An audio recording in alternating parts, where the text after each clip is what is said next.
Lahore Qalandars managing to secure that final spot in those playoffs with that fabulous win. They were required to deliver under pressure. Remember, it was a knockout game and we saw a clinical performance in all three departments. A huge congratulations to them. But this is how things turned out for them. In case you guys have just joined in, Lahore Qalandars making 149 for 8 in their 13 overs. Remember, it was a shortened game due to the rain. Fakhr Zaman once again at the top, blistering knock of 60 in just 36 balls. Naeem also chipping in, seems to be getting some form just at the right time. Peshawar Zalmi in response, falling short. We had not many impressive performances overall from their side. Lots of dropped catches as well. Lots to discuss in this post-show. But overall, a great day for Lahore Qalandars because they won by 26 runs, which also means that they have qualified. This is how the table stands at this point. Quetta Gladiators right at the top with 15 points. And we will be seeing Karachi Kings in action once again. That spot, of course, we're talking about which team gets a bite at the cherry twice. So that final spot that we're talking about. So tomorrow is going to be an important game as well. But overall, like I said, it's a day that has belonged to Lahore Qalandars. They needed to deliver today. It was a knockout game with all the pressure. A lot of support for Peshawar Zalmi here in Rawalpindi as well. But they really did come on top when it mattered. So, hello and welcome to Pitchside once again. I've got a very, very special guest here with me. Someone who's really contributed to all the winning moments of Lahore Qalandars. Sikandar Raza joins us alongside Alistair Cook. Thank you so much for joining us, Sikandar. Firstly, initial thoughts on Lahore Qalandars qualifying. It was an important game. They had to. There was a lot of pressure and a lot of drama as well because 13 overs, there was a lot of rain. So, just talk us through initial thoughts on the qualification. Yeah, certainly very happy. Certainly a box ticked. We had a game rained off against Quetta as well. Our initial plan or initial hope was to try and qualify in top 2, but we found ourselves in those situations where we have to win a do-and-die game. But I think the way we have won the game certainly gives us a lot of confidence going forward. And the team, we basically got all the games that are do-and-die. So imagine by the time we get to the final, we've got 3 do-and-die games. And if you do well there and get yourself to the final, certainly we are more prepared than anyone else. Qalandars has been, inconsistent. They've won some, they've lost some. And really, it is about those crunch moments like we saw today. The game had its significance where if you didn't play well, then you'd be knocked out. So what's been the talk amongst the management, the leadership? How do you sort of regroup and make sure that you deliver on a day when it's a knockout stage? So there hasn't been much chat from the management. I think they leave everything to the players. And from the players' point of view, I remember being in the team meeting and all I said was that the team that panics second normally wins the game. So whatever happens, we take one ball at a time, whether you're batting, whether you're bowling, and whether you're fielding. And the reality of the matter is this is a pressure game. And if we accept that, we'll be able to deal with it better. It's nice to say, oh, no, it's just another game, but it's not another game. Let's play this game and it's just not another game. Because the learnings, the experience, the growth of a cricketer when it's a do-and-die game, for me, that it is a lot more faster and important for a player's growth. So if you do well, the learnings from today will go a long way for everyone. Well, Lahore had a great start today. We'll go back to the beginning of the day. Baba won the toss and bowled first. What would you guys have done? We said that we're going to bat first.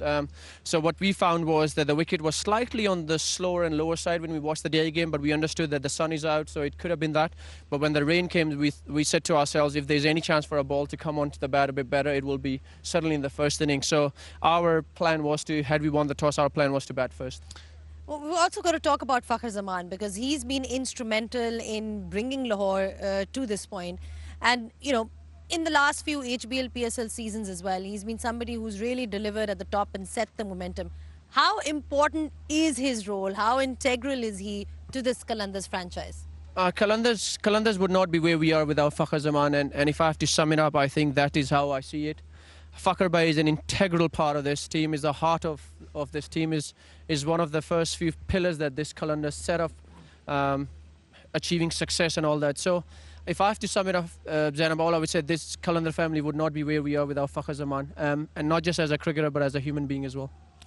Absolutely. We talk about, having that kind of character, Alistair. And it's so important to have that kind of character on and off the field.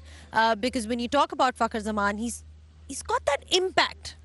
Well, I thought Lahore today had that impact from ball one. Luke Wood, who's been so influential, taking wickets in the first over. His first over set the tone, really, because went for 2 sixes and you guys were flying. I was worried that you might ease yourself into this game a little bit because they played last night. You had a 10-day break. Did you speak about how you wanted to start that first 4 or 5 overs? So it wasn't much to do with starting the first over, but it was certainly that we're going to throw the first punch rather than wait for them to throw a punch at us. We have had a game against the Peshawar Zalmi. We knew that Luke is a fantastic bowler, swings the ball in. So our initial plan was that if there is no swing, then try and go hard at him. I don't think so. It swung a lot today, and I think those are a few reasons that we ended up scoring. But otherwise, Luke is a fantastic bowler, and he's had great success at this PSL. Now, the belief in Mohammad Naeem seems to be also coming through because he's one guy who sort of struggled at the beginning of the tournament. But like I said, the belief has paid off. To be honest with you, we never lost our belief. I know the people on social media and maybe on TV lost the belief because he had few failures. Imagine how tough it is for an emerging guy who has not had a lot of professional cricket to come straight to PSL and then face all those quality bowlers that Pakistan and overseas has to bring. So we never lost any belief because he was there with us at the camp and we saw his quality, we saw his talent.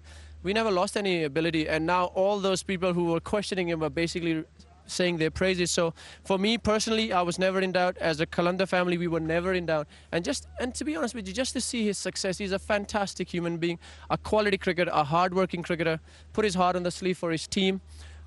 There's many more successes for him, inshallah, in future. You only bowled 1 over today. That was more than enough.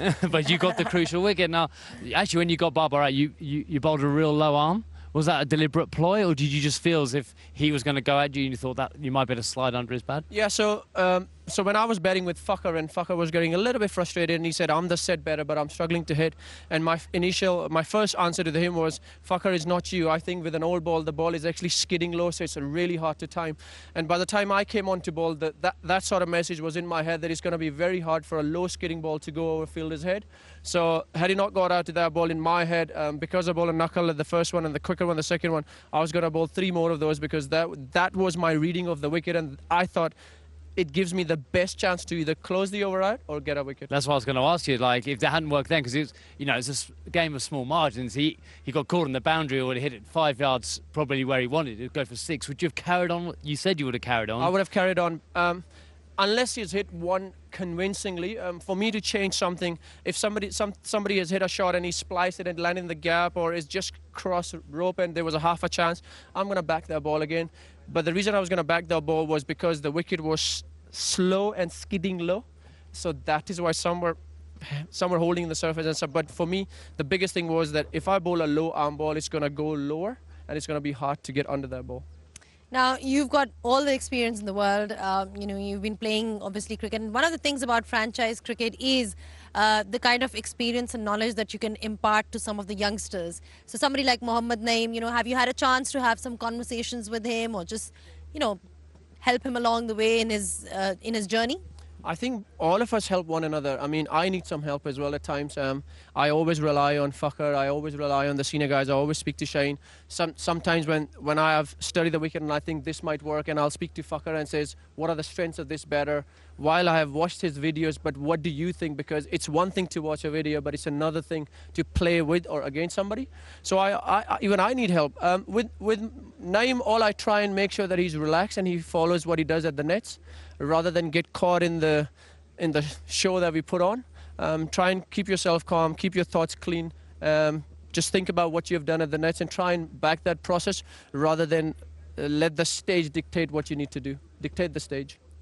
Well, I mean, it's also your last game for Lahore Qalandars because you're joining Zimbabwe now. So just sum up your journey with the Qalandars so far and, hope you've enjoyed your time here. All I would say is that some goodbyes are really tough. PSL and leaving Lahore is suddenly one of those tough goodbyes for me.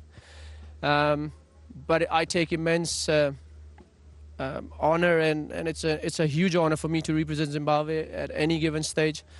So the only reason the pain is not a lot for leaving Lahore Qalandars is because I'm going to represent my country. That is, for me, is an ultimate honor. And that's what I'm looking forward to now. Good experience overall, though, like with Lahore Qalandars. I mean, you know, you almost become like a family when you've been playing together for such a long time. I think that's got nothing to do with me. I think the culture and people at Lahore Qalandars are so welcome and loving and caring and respectful that you are forced to become a family, and it's nothing to do with me. It's just that everybody in that changing room accepted me as who I am, what I brought to the table, backed me, supported me through my failures, and you know, they have done everything for me that any cricketer could ask for. And for me, it's a huge honor that I've been playing for Lahore Qalandars for 3 years, and let's see what happens in future. Well, the challenge of modern cricketer, you're on the plane tonight off to England, say to play at Trent Bridge. I mean, what are you going to do in the next 3 days to prepare for what would be an amazing occasion at Trent Bridge? So what I did, I bowled, in 3 days I bowled 40 overs with a red ball. I got a Duke with me when I was coming.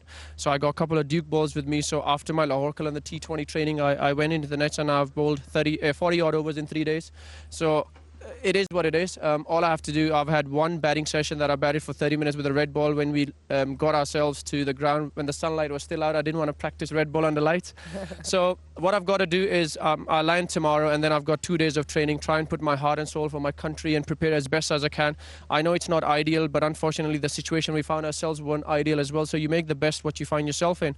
So the next 2 days, try and work more than anybody else, because I'm the one that needs to catch up, not the rest of my team, because they've just played a 4-day.